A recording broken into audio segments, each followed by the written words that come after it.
अस्सलाम वालेकुम। आप देख रहे हैं मुबशर लुकमान यूट्यूब चैनल और आपको बताऊं कि आप भी इस पे लेटेस्ट न्यूज़ और व्यूज़ और दीगर प्रोग्राम्स देख सकते हैं अगर आप इसको सब्सक्राइब कर लें या सामने जो बेल आइकॉन है उसको ज़रा प्रेस कर लें तो आप तक लेटेस्ट खबरें भी आती रहेंगी, न्यूज़ भी आती रहेंगी, व्यूज़ भी आती रहेंगी।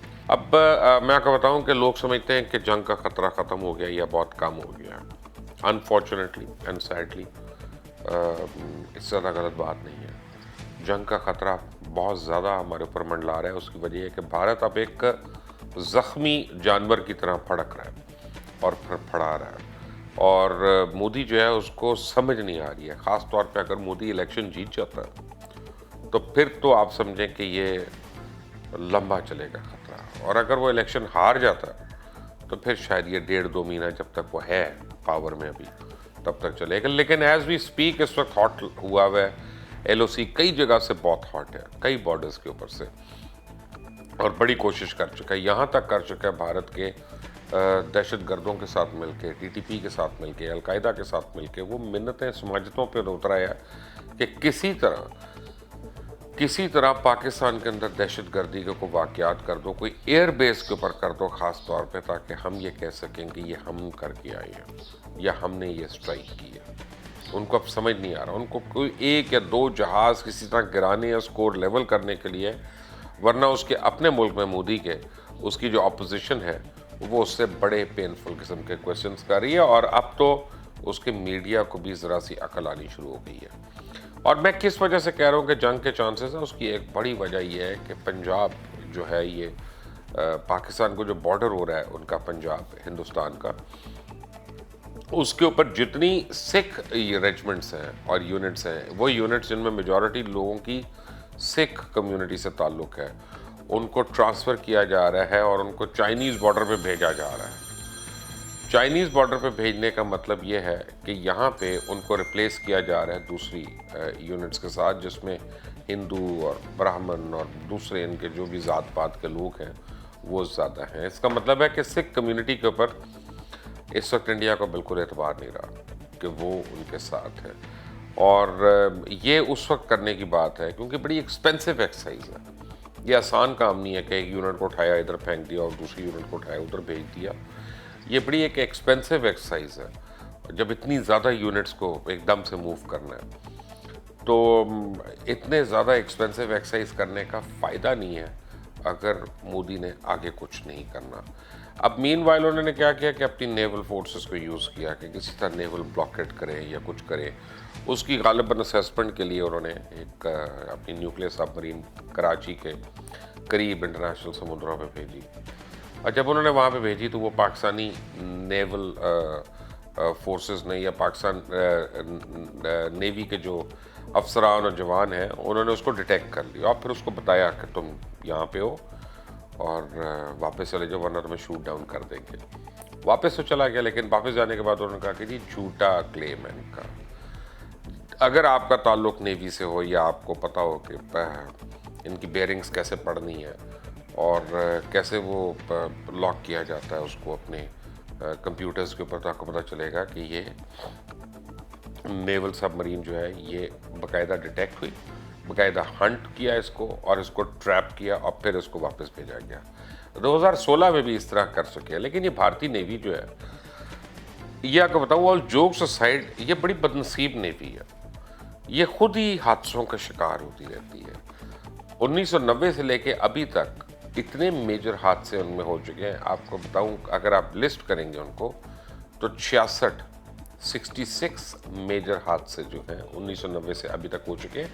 और ये बात ये मैं नहीं कह रहा, ये मेरा नाम खुदा न खास्ता अर्नब गोस्वामी में नहीं है या कोई इस टाइप का मैं एंकर नहीं हूँ हिंदुस्तान का कि मैं बगैर इन्वेस्टिगेट के झूठी खबरें मैं दे रहा हूँ। ये इंडिया की लोकसभा में, इंडिया की पार्लियामेंट में उनकी डिफेंस मिनिस्ट्री जो है उनके ऑफिशियल्स ने खुद ये जाके फिगर्स दिए। मैंने कहा आपको कि बड़ी बदनसीब नेवी है। एक इनका जहाज़ था, उसका नाम था INS बिटवा, नाम देखें ज़रा बिटवा, लेकिन चलो अच्छा नाम है, कुछ सोच के ही रखा होगा कि इसको नज़र ना लगे, नज़र लग गई उसको।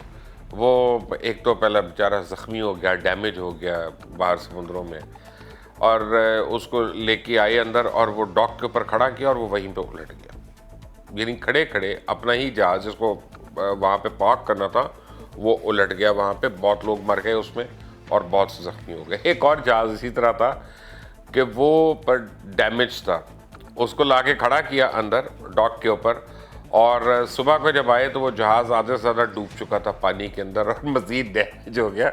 उनको पता ही नहीं चला वहाँ पे कि जहाज़ जो है वो उसके साथ हुआ क्या। 2014 में इनकी एक सबमरीन थी, उसका नाम था INS सिंधोर्थना। ये समुंदर में टेस्ट करने के दौरान कुछ टेस्ट कर रही थी और वहाँ पे खुद ही ये हिट हो गई और उसके बाद इसको आग लग गई। जब इसको सबमरीन को आग लग गई है तो उससे कई एहलकार उनके हलाक हो गए और ये इतना हाई प्रोफाइल एक्सीडेंट था कि इसके बाद उनके एडमिरल को इस्तीफ़ा देना पड़ा। उसका नाम था DK जोशी और तकरीबन 7 नेवल सीनियर ऑफिसर्स को जो है ज़िम्मेदार करार दिया गया इस हादसे का कि ये इसमें सिर्फ जूनियर्स की गलती नहीं थी, 7 सीनियर लोग इसमें शामिल थे नेग्लिजेंस के अंदर। 2014 अगस्त में इंडिया की आबदोज़ जो थी सिंधु रक्षा यानी एक और सबमरीन, वो धमाके से फट कर डूब गई। आज धमाके से जब वो फटी तो उसके अंदर बड़े मिसाइल्स वगैरह थे जो कैरी कर रही थी, वो मिसाइल्स आप चलना शुरू हो गए, वो मिसाइल्स चलना शुरू हो गए और मुख्तलिफ जहाज़ों को और टारगेट्स को जाके उन्होंने हिट करना शुरू कर दिया और अपनी जहाज़ों को डैमेज कर दिया और एक अपनी हार्बर के ऊपर उन्होंने काफ़ी लोगों को हलाक कर दिया। ISS सिंधु रक्षक आबदोज़ पर मौजूद यानी वो जो थी मैंने आपको बताया कि बदतरीन हादसों में से एक था और 2010 में यही सबमरीन थी कि इसकी बैटरी फेलियर हुआ था। जब इसका बैटरी फेलियर हुआ तो इसी सबमरीन में आग लग गई उसकी वजह से। तो ये हाई सीज़ में नहीं थी वरना पता नहीं कितने लोग मर जाते और कितना बड़ा हादसा होता। करीब थी तो सिर्फ 4 अफराद मरे और कोई 1 दर्जन करीब ज़ख्मी हुए। 2017 में इनकी एक न्यूक्लियर सबमरीन INS चक्रा ये शदीद हादसे का शिकार हुई और ये रशिया से 10 साल की लीज पे ली गई हुई थी। अब प्रॉब्लम यह है कि ये नेवी इंडिया को कौन समझाए, ये किस नेवी से लड़ेगी। छोड़ दें आप एक लम्हे के लिए कि पाकिस्तान की नेवी ने उसको फेस करना है या किसी और, ये दुनिया की कौन सी नेवी से लड़ने के लिए वॉर केपेबल आपको लगती है ये नेवी। यही हाल इनकी एयरफोर्स का है। इनकी एयरफोर्स में मेंटेनेंस का ये आलम है कि MiG-21 जिसको ये उड़ा रहे हैं, मैं जहाज़ थोड़ा बहुत उड़ा सकता हूँ तो मैं आपको बिल्कुल कन्विक्शन से कह रहा हूँ कि MiG-21 जो है ना ये फ्लाइंग कॉफिन है और आज के ज़माने में ये जहाज़ म्यूज़ियम में तो होना चाहिए लेकिन फ्रंट लाइन एयरक्राफ्ट नहीं हो सकता ये किसी जंग का, अनलेस अनटिल को बर्मा के ऊपर हमला करना है या किसी ऐसी जगह। और ये जो जब आप पुराना एयरक्राफ्ट यूज़ करते हैं या फॉल्टी एयरक्राफ्ट यूज़ करते हैं जिसमें इतनी ज़्यादा कंप्लेंट्स आई होती हैं जैसे MiG-21 है, तो आप अगर इंडियन मीडिया के जाकर रिकॉर्ड चेक करेंगे तो 200 से ज़्यादा उनके पायलट जो हैं जहाज़ों का शिकार हो चुके हैं, लुकमा अजल का शिकार हो चुके हैं और उनकी विडोज़ वगैरह जो हैं वो रो रो के उनके कितने यूट्यूब पे आपको वीडियोस मिल जाएंगे जो बता रही हैं कि यार पुरानी मशीनों पे बैठा के, फॉल्टी मशीनों पे बैठा के तुमने हमारे घर का चिराग जो है उसको उजाड़ दिया। तो इस वक्त इंडियन फोर्सेस जो हैं वो मॉरली तो बड़े लो पे हैं, they are not on a high ground, but Modi wants to finish this war at a high point. दुआ करते हैं कि मोदी अपने अज़ाइम में कामयाब ना हो। उसको हेल्प जो इस वक्त हो रही है वो इसराइल की हो रही है।